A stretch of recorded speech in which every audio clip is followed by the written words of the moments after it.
জয় হিন্দ বন্ধুরা, আমি দীপঙ্কর মন্ডল। আপনারা দেখছেন নবান্ন নিমন্ত্রণ। আপনাদের সবাইকে স্বাগত। বন্ধুরা, হাইকোর্টে একটা রুদ্ধদ্বার শুনানি আইপ্যাক মামলা, যে মামলায় রাজ্যের মুখ্যমন্ত্রী মমতা বন্দ্যোপাধ্যায়, যিনি দাবি করেছিলেন তৃণমূল নেত্রী হিসেবে, তিনি ঘটনাস্থলে গিয়েছেন। ঘটনাটা ঘটেছিল গত 8ই জানুয়ারি এবং তিনি প্রতীক জৈনের বাড়িতে, প্রতীক জৈন হচ্ছে আইপ্যাকের কর্ণধার, তার বাড়িতে ইডি যখন রেড করতে গিয়েছিল সেখান থেকে তিনি ফাইল এবং ইলেকট্রনিক ডিভাইস তিনি ছিনতাই করেছিলেন এবং এরপরে তিনি চলে গিয়েছিলেন সল্টলেক সেক্টর 5-এ গোদরেজ ওয়াটার সাইড বিল্ডিং এ, সেই মামলা, সেখান থেকেও কিছু ফাইল ছিনতাই হয়েছিল। ইডি তারপরে কলকাতা হাইকোর্টে মামলা দায়ের করেছিল এবং পাল্টা তৃণমূলের তরফে এবং মমতা ব্যানার্জির তরফে মামলা দায়ের করে বলা হয় যে ইডি অনৈতিক কাজ করেছে। অন্যদিকে ইডি দাবি করেছিল যে ফাইল ছিনতাই হয়েছে, কিন্তু সেই মামলা ঠিকঠাক ভাবে শুনতে পারেনি, মামলা পিছিয়ে যায় এবং আজকে সেই মামলার শুনানি, মাঝখানে 3 দিন কেটে গেছে। ইতিমধ্যে যেহেতু কলকাতা হাইকোর্টে পরিবেশ নেই শোনার মতো, সুপ্রিম কোর্টে চলে গিয়েছিল ইডি এবং সেখানে ডাকাতি সহ বেশ কিছু জামিন অযোগ্য সেখানে ধারা দেওয়া হয়েছে, মুখ্যমন্ত্রীকে পার্টি করা হয়েছে, ডিজি, সিপি এবং বেশ কয়েকজন আইপিএস অফিসার। আপনারা এতদূর পর্যন্ত সব জানেন। এবারে কলকাতা হাইকোর্টের রুদ্ধদ্বার শুনানিতে যেটা ইডি বলল যে এই মামলা মুলতুবি করে দেওয়া হোক। সুপ্রিম কোর্টে যেহেতু মামলা দায়ের করা হয়েছে, বিরাট ধাক্কা খেল তৃণমূল কংগ্রেস, বিরাট ধাক্কা খেলেন মুখ্যমন্ত্রী মমতা বন্দ্যোপাধ্যায়। তৃণমূল কংগ্রেস চেয়েছিল, মুখ্যমন্ত্রী মমতা বন্দ্যোপাধ্যায় তৃণমূল নেত্রী চেয়েছিলেন যে ইডির ফাইল ছিনতাই কেসটা যাতে করে হাইকোর্টে শুনানি হয়।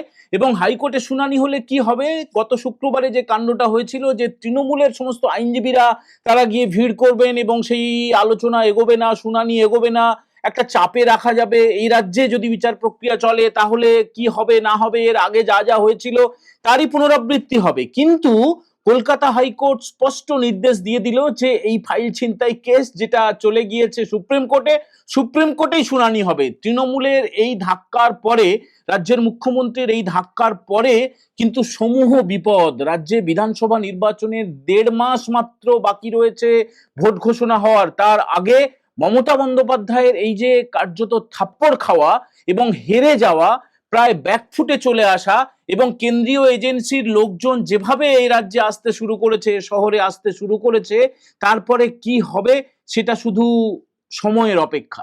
এর মাঝে রাজ্যে আসছেন প্রধানমন্ত্রী নরেন্দ্র মোদী। আপনারা জানেন যে 17 এবং 18 তারিখে তার সভা করার কথা রয়েছে উত্তরবঙ্গের মালদা এবং দক্ষিণবঙ্গের হুগলির সিঙ্গুরে তার সভা করার কথা রয়েছে। এই আবহে এ রাজ্যে মানে কলকাতায় কিন্তু ইডি, সিবিআই এর কয়েকশো অফিসার এসে হাজির হয়েছেন। এটা বিরাট বড় একটা ঘটনা। এ যাবৎকালে তৃণমূলের প্রায় 15 বছরের শাসনকালে এত ইডি এবং সিবিআই এর অফিসার কলকাতায় আসেননি।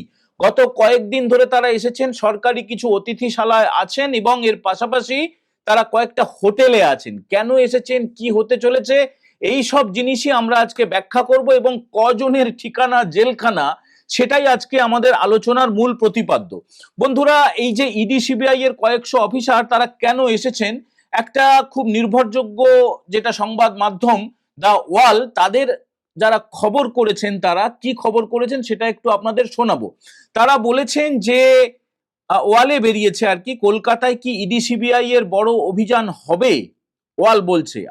ওয়াল বলছে যে আইপ্যাকের ডিরেক্টর প্রতীক জৈনের বাড়িতে ইডির অভিযানের পর 1 সপ্তাহ কাটেনি। আমি পুরো খবরটা একটু পড়ে শোনাচ্ছি, খুব গুরুত্বপূর্ণ আলোচনা। কলকাতায় ইডি ও সিবিআই তথা কেন্দ্রীয় 2 তদন্ত এজেন্সির সম্ভাব্য অভিযান নিয়ে চরম উৎকণ্ঠার পরিস্থিতি তৈরি হয়েছে। সূত্রের দাবি, গত কয়েকদিনে 200-র বেশি তদন্ত অফিসার কলকাতায় এসেছেন। কেন্দ্রীয় সরকারি হোটেল ও হোস্টেল ও ছড়িয়ে ছিটিয়ে কিছু হোটেলে রাখা হয়েছে তাদের। এমনকি যুযুধান 2 রাজনৈতিক প্রতিপক্ষ তৃণমূল ও বিজেপির একাংশ এও রটে গেছে যে আগামী 72 ঘন্টার মধ্যে বড় কিছু ঘটে যেতে পারে। খানিকক্ষণ আগেই খবরটা প্রকাশিত হয়েছে। দা ওয়াল বলছে যে আগামী 72 ঘন্টার মধ্যে বড় কিছু ঘটে যেতে পারে। আমরাও সেই আশঙ্কা করছি, আমরা সেই উদ্বেগ করছি, আমরা সেই অনুমান করছি এবং সেই আশাও করছি। উদ্বেগ করছি মানে এটা হয়তো তৃণমূল কংগ্রেসের নেতা নেত্রীরা করছেন, তার কারণ রাজ্যের মুখ্যমন্ত্রী মমতা বন্দ্যোপাধ্যায় তিনি বিশেষ বিশেষ কিছু নির্দেশ দিয়েছেন, যেগুলো সূত্রের মারফত আমরা জানতে পাচ্ছি মানে খুব বড় ঘটনা। দেখুন, ইডি বা সিবিআই বলে কয়ে রেড করে না, কাকে তোলা হবে, কার বাড়িতে যাওয়া হবে, সেগুলো কিছু হয় না। কিন্তু একটা বড় অভিযান হতে চলেছে আগামী 72 ঘন্টার মধ্যে।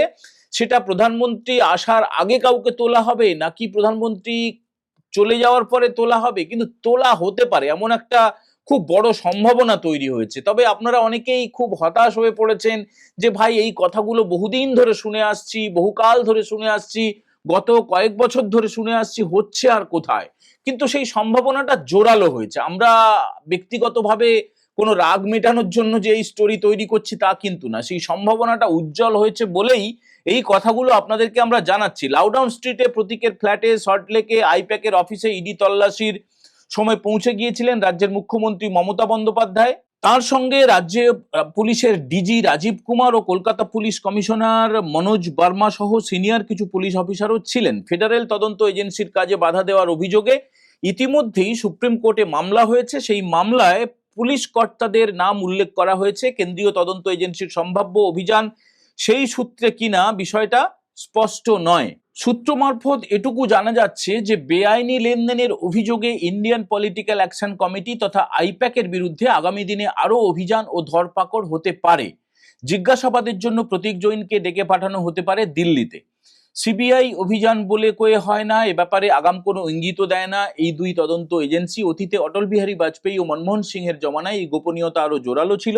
তবে ইদানিং অভিযোগ হলো ভোটের আগে এই ধরনের অভিযোগের সঙ্গে অভিযানের সঙ্গে রাজনৈতিক উদ্দেশ্য ও বিধেয় মিলে মিশে গেছে। বন্ধুরা, এরই মাঝে আরো একটা বড় অস্বস্তির খবর রাজ্যের মুখ্যমন্ত্রী মমতা বন্দ্যোপাধ্যায়ের জন্য। আমরা এটা নিয়ে আলাদা এপিসোড তৈরি করেছিলাম।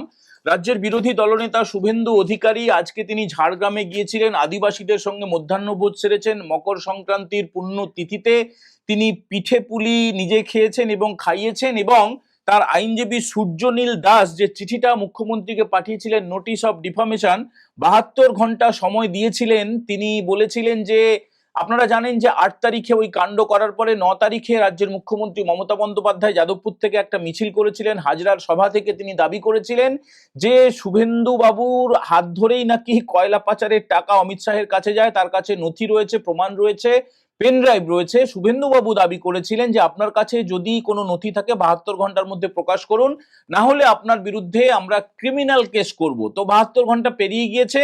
রাজ্যের বিরোধী দলনেতা শুভেন্দু অধিকারী তিনি যেটা জানিয়েছেন সেটা একটু আপনাদের শুনিয়ে দিই।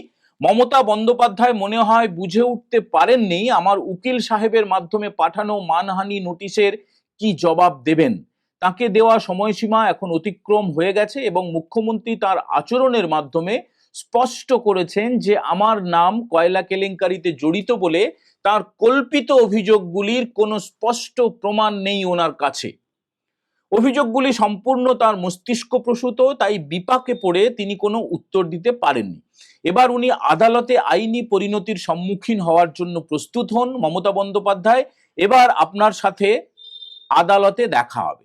কি মনে হচ্ছে বন্ধুরা, পিসি কি গ্রেপ্তার হয়ে যাবেন, ভাইপো কি গ্রেপ্তার হয়ে যাবেন, নাকি তৃণমূলের আরো বেশ কয়েকজন মন্ত্রী গ্রেপ্তার হয়ে যাবেন? এটা পুরোপুরি স্পেকুলেটিভ কিন্তু নয়, এটা উজ্জ্বল সম্ভাবনা রয়েছে।